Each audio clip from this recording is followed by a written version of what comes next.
स्वागत है आपका नवोदय टाइम्स पंजाब केसरी में। मैं हूं दीक्षा शर्मा। देश प्रदेश की तमाम खबरों के साथ हम आपके समक्ष आ चुके हैं। शुरुआत करना चाहेंगे आज के बड़े त्योहार से और सबसे पहले भाई दूज की ढेरों शुभकामनाएं हमारी तरफ से आप सभी को। आज का ये दिन जिसका इंतजार बहनें बेसब्री से करती हैं, रक्षाबंधन की तरह यह त्योहार भी भाई और बहन के रिश्ते को और ज्यादा मजबूत करता है और गहरा बनाता है। आज के दिन के शुभ मुहूर्त की बात करें तो 2 घंटे 15 मिनट तक शुभ मुहूर्त रहने वाला है, जो कि 1:13 से शुरू होगा और 3:30 बजे तक बहनें अपने भाई की पूजा कर सकती हैं। इससे पहले बहनें थाल सजा ले और तिलक लगाकर भाई की पूजा करें। भाई की आयु लंबी हो सके, ये प्रार्थना आज बहनें करती हैं और पूरे साल भर में इस दिन का इंतजार बहनों में बना रहता है। तो आज का शुभ मुहूर्त हमने आपको बताया है और साथ ही साथ थाल किस तरह से सजाया जा सकता है। उत्तरी दिशा में भाई को बिठाकर भाई के सिर पर रुमाल जरूर रखें। चलेंगे अगली जानकारी की ओर, जो कि दिल्ली एनसीआर में बढ़ते प्रदूषण से जुड़ी है। दरअसल लगातार प्रदूषण बढ़ता जा रहा है। पिछले कल दिल्ली के कुछ क्षेत्रों में जहां एयर क्वालिटी इंडेक्स कम भी दर्ज किया गया था, आज बढ़ चुका है। बात आईटीओ की करें तो सुबह 353 एयर क्वालिटी इंडेक्स वहां पर दर्ज किया गया है।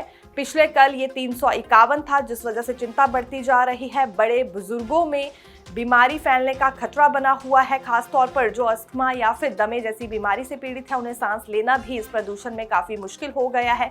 बच्चों की आंखों में जलन हो रही है। कब तक इस जहरीली हवा से हमें निजात मिल पाएगी? तो फिलहाल जानकारी यही सामने आई है कि शनिवार तक रेड जोन में ही दिल्ली एनसीआर के बहुत से क्षेत्र रहने वाले हैं। हरियाणा में इस बार रिकॉर्ड टूटकर रह गया है। 400 पार ये एयर क्वालिटी इंडेक्स जा पहुंचा है, खासतौर पर हरियाणा के जिंद में।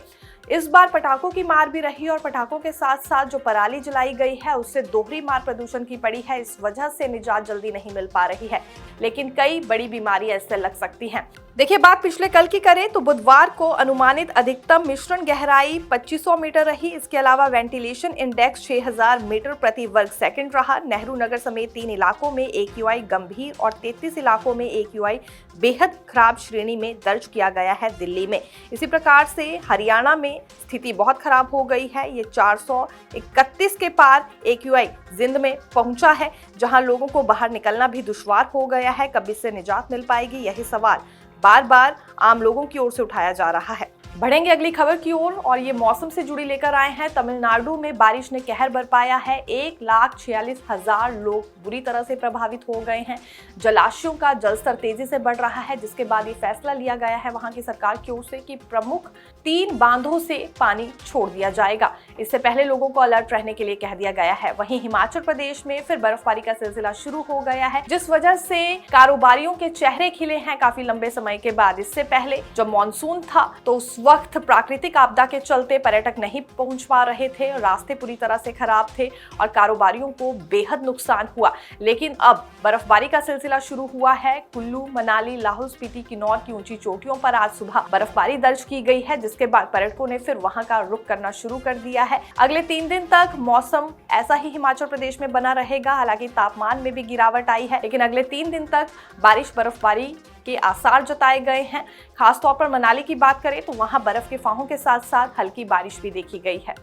भारत और अमेरिका के बीच बहुप्रतीक्षित व्यापार समझौते के बीच जल्दी ही मोहर लग सकती है। इसके संकेत पिछले कल ही खुद डोनाल्ड ट्रंप की ओर से दिए गए हैं। उन्होंने प्रधानमंत्री नरेंद्र मोदी को दिवाली की शुभकामनाएं भी दी और व्हाइट हाउस में उनकी ओर से दिवाली को सेलिब्रेट किया गया। लेकिन ये संकेत भी मिले हैं कि अब व्यापार समझौता जल्दी हो सकता है। इससे मुनाफा होगा उन लोगों को जो कि भारत में बड़े इन्वेस्टर्स हैं। अभी तक 50% शुल्क देना पड़ रहा था। दरअसल 25% अतिरिक्त टैरिफ भारत पर लगाया गया था और इसका कारण ये माना जाता है कि भारत और रूस का गहरा रिश्ता ट्रंप को पसंद नहीं आ रहा था। जो कच्चा तेल रूस से खरीदा जा रहा था भारत की ओर से, इससे ट्रंप नाराज चल रहे थे, जिस वजह से उन्होंने 25% शुल्क दंड के तौर पर भारत को लगा दिया था। ये अतिरिक्त टैरिफ लगाया जा रहा था, लेकिन अब इसमें 15 से 16% तक कमी आ सकती है, जिससे निर्यातकों को एक बड़ा मुनाफा होगा। वहीं रूस से तेल की आयात को कम किया जा सकता है भारत की ओर से, ये भी अब संकेत मिले हैं। तो क्या इसके बाद भारत और रूस का रिश्ता उतना गहरा नहीं रहेगा? कहीं रूस तो अब भारत से नाराज नहीं हो जाएगा जब तेल का आयात वहां से कम किया जाएगा? ये भी एक बड़ा सवाल है। लेकिन फिलहाल डोनाल्ड ट्रंप भारत से काफी खुश नजर आ रहे हैं और व्यापार समझौते को लेकर भी कई दफा संकेत दे चुके हैं। बने रहिए नवोदय टाइम्स पंजाब केसरी के साथ। मैं दीक्षा शर्मा, धन्यवाद।